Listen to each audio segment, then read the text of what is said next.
Hey y'all, we're gonna can a pork butt today. Got extra pork butt. I don't want to waste it, so we're gonna can it. I'll tell you more about why and how I do things as we go. All right, what I'm gonna try to do. This is a butt. Read it already cooked. A couple different ways you can can these. You can can pork. We could have canned this raw. When we started to, but she said she likes it better cooked, so we're doing it cooked. Which means I'm gonna do it a different way. If it was raw, I would just pack this in a jar and I wouldn't put any liquid in it. Y'all see what I do. You just cut it. You cut it up in chunks. I don't want as much fat in here because fat doesn't can up too good. But you just cut it up in chunks. That's what I'll do with this when I get it done. What I like about this is this old cold messy day. I can get in here and can this, and then when I come in the evenings, or if I just want a lunch, quick lunch, I can dump a pint out in 5 minutes. I got good barbecue. I mean, it's just as good as going somewhere and getting barbecue. It really is. So, using my buck knife, just what I like.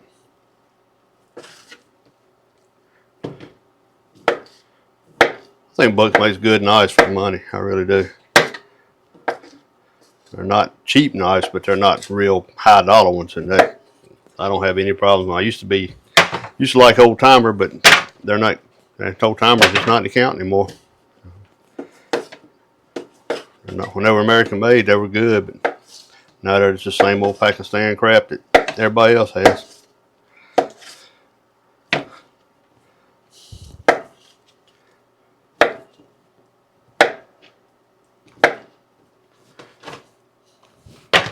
I got my helper down here on the floor. Y'all can't see her, but my dog is just hoping that I drop something. And I'll make sure I drop something. She's a good dog, so I'll drop something for her. I have never made a canning video. I guess I've been canning all my life. My grandmama used to can when I was little, and I'd help her some. I didn't remember much about it. But in the 90s, probably 95, when I bought my first house, I got back interested in it. It worked out good because I was a single parent for the longest time. So I'd can stuff. We gardened. If YouTube had been out then, I might have been one of them big YouTubers because that's what we did. We hunted, fished, canned, cooked, gardened, froze, preserved. But that's how you make it. I mean, that and a crock pot. When you're a single parent, that's canning and crock pot's two things you need to do. I'm gonna start making some different videos. I might change my name from Revis's Workshop to, I don't know, something else, because I'm not just gonna work on things. What if anybody's got any names? I don't know. Give me some idea. I thought maybe Gears and Deers or something. I don't know. Something that says we're gonna do a little hunting and a fishing and just a little living in there too. Mix it up. I got burnt out on just working on stuff all the time. Been doing it for, I guess, close to 40 years now.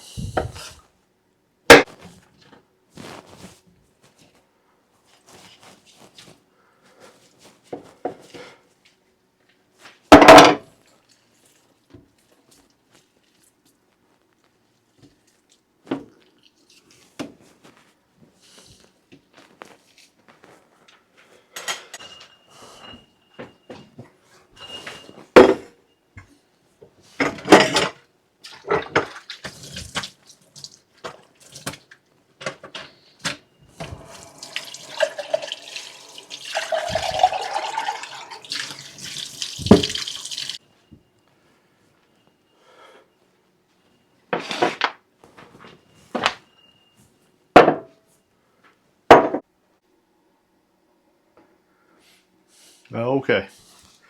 Hopefully I got everything. Got my jars packed. Hadn't put the water in them yet. I'll show you all that in a minute. Try to get over here. This is something a lot of people have questions about, so I'm trying to get a good shot on that. Make sure this is in. Make sure them little bumps are on the bottom. That gives you lift, and that just gets it up off the heat. All right, I'm just going with cold water.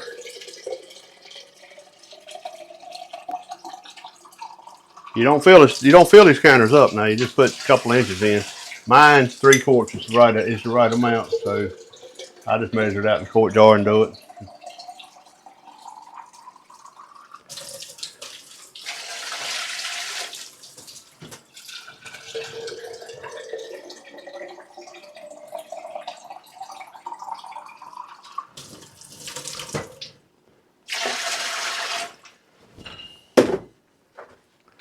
Put a little dash of white vinegar in it because I got well water,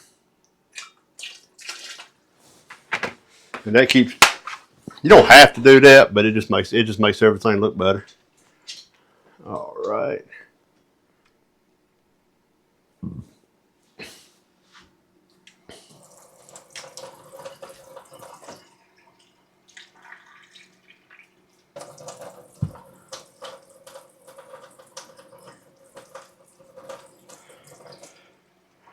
As you can see, I'm just using tap water.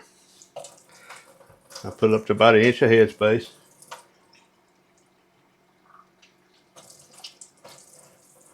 That comes directly from the Ball cookbook. I don't just guess it. The cook times and headspace stuff, I get straight out of the Ball cookbook.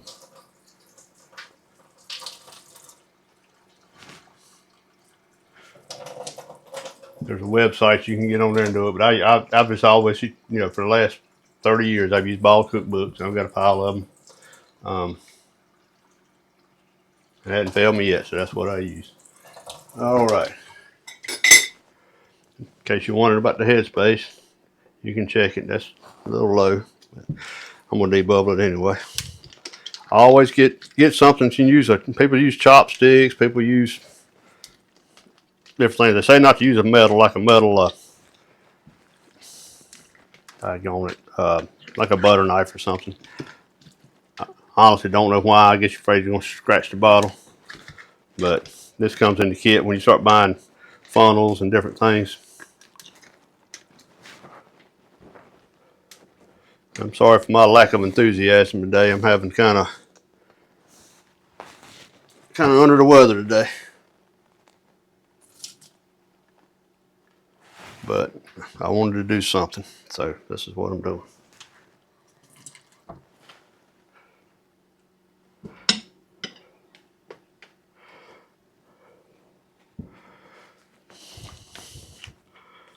All right. Some of these a little over full.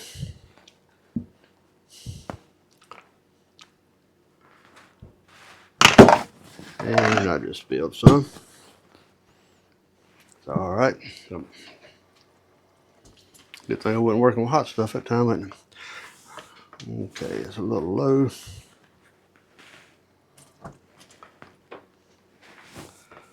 All right. Next step. This one's important. All that fat that's in that grease can get between your jar seal and your lid and keep it from sealing. So some people just use water. I use white vinegar. I put it on a paper towel. Go around the rim, wipe it real good. And the whole time you're doing it, you're feeling for nicks and cracks and anything that might keep this from sealing.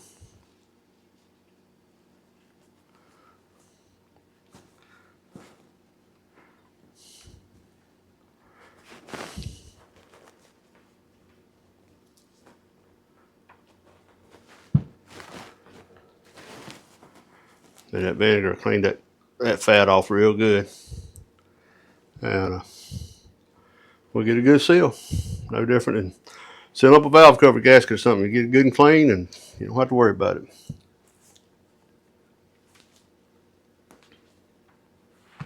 Okay. Now some of you old school counters might not like what I'm doing here, but they used to tell us put these ball lids in simmering water, not boiling water, but in simmering water, and get them good and warm. Get the seal good and elastic before you put it on. Before you put it on the jar. But a couple of years ago, I found out Ball is no longer selling it. They're saying just use it straight from the can. So when I use Ball, we're straight from the box. When I use Ball, I don't do it, and I hadn't had any problems. A lot of times I'm using 4 jars, lids, and different things. When I do that, then I go the old school way. When you put these on, you don't go down there and crank them. You just snug them down, lightly snug them down. Because the way this works, that stuff's got a vent. When it starts getting hot and getting under pressure, some of it's going to vent out and siphon back in, and it'll seal. You don't have to crank it down, because if you do, you'll bust your jars. I mean, it'll when that heat expands, it'll start busting your jars. I've done it. About everybody's done it at some point in time. All right. Now I've not even lit the stove yet. Like I said, this time I'm doing everything cold. I want everything coming up on its own.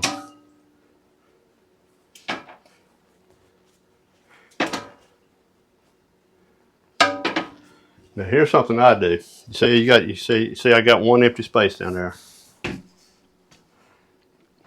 I don't want them jars moving around. So what I'll do, I take an old lid. This is just an old lid I had laying around. I'll put it on the can. I'll just can a jar of water, or that's a half a jar, but that just keeps these things from rattling around.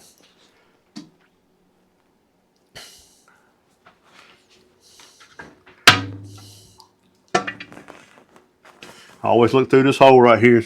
I know I can't get on video, but I look through it, make sure I get light.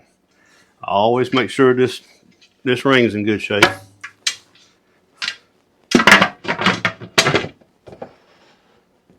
All right, now it's on there.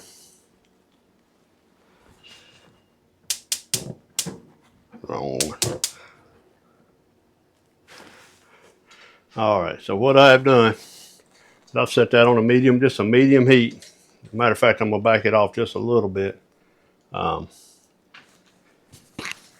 don't want it coming up real fast. When I get the cannon on my stove, this is a gas stove. When I get the cannon, it's gonna be on low anyway.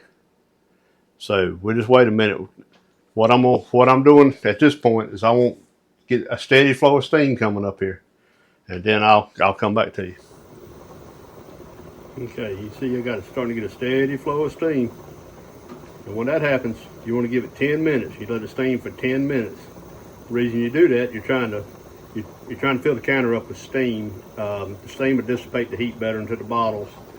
You won't have any cold spots. If you didn't have a counter full of steam, you could actually have what you would call a cold spot. It's cooler than the water is.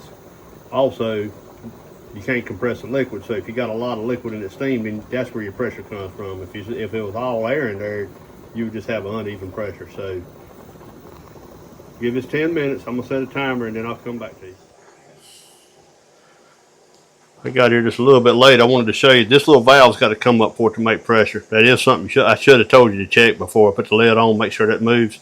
But that little valve just wiggled up on its own, even though I don't have the cap on the vent. It still came up on its own, and that's a good thing. I was telling y'all about using the Ball cook, but this is the one I'm using today. There's several of them out here, but this is a good one just for your all-around cannon. They put them out, I guess, every year with different recipes and stuff in them, and I highly recommend them. All right, y'all. Hope you can see that steam's really flowing out now, and that's time to put this cap on. I got a cap. Mine's adjustable for different pressures. 5, 10, and 15. My elevation is 10 pounds. If you're in the mountains or somewhere, different parts of the country, it may be 15. You need to look that up in your Ball cookbook or the USDA cannon website, whatever that is. Now this is important. See, I hadn't got up to pressure yet. Just because I put that lid on, that doesn't mean I start my time. This is going to can for 75 minutes. But for pints on pork, it's 75 minutes or 90 minutes for a quart. But I gotta wait till the pressure gets up before I start my time, get up to 10 pounds. And this will be, just be jiggling back and forth when I do it. So I'll come back and show you that. Okay, that's what I'm looking for. My pressure's up to right above 10, and that's just wiggling. It's not going crazy. It's just wiggling around. On this stove, I turn it all the way down to low, and that's been perfect on this. It's a gas stove, and different eyes are different temperatures, but the eye that I use for Canon's all the way on low. So I'll start this at 75 minutes.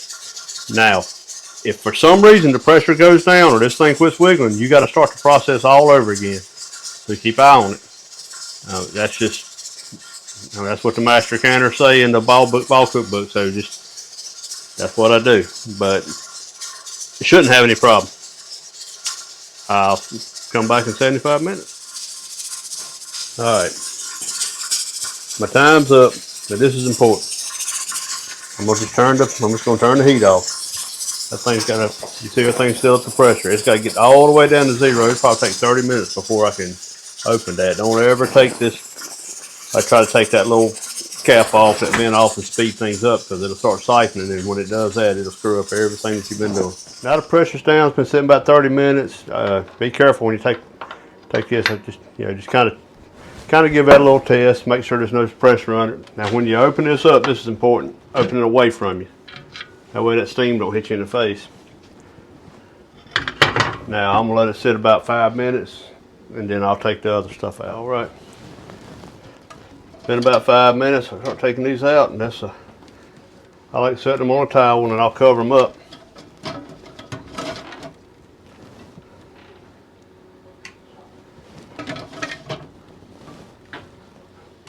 I think they look good. There's my water I was using for a filler.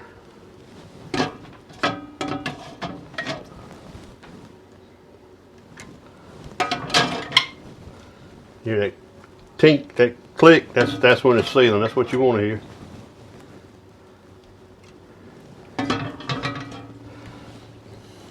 All right, they're canned. Now what I'll do now is I'll let them sit probably to tomorrow, at least 12 hours.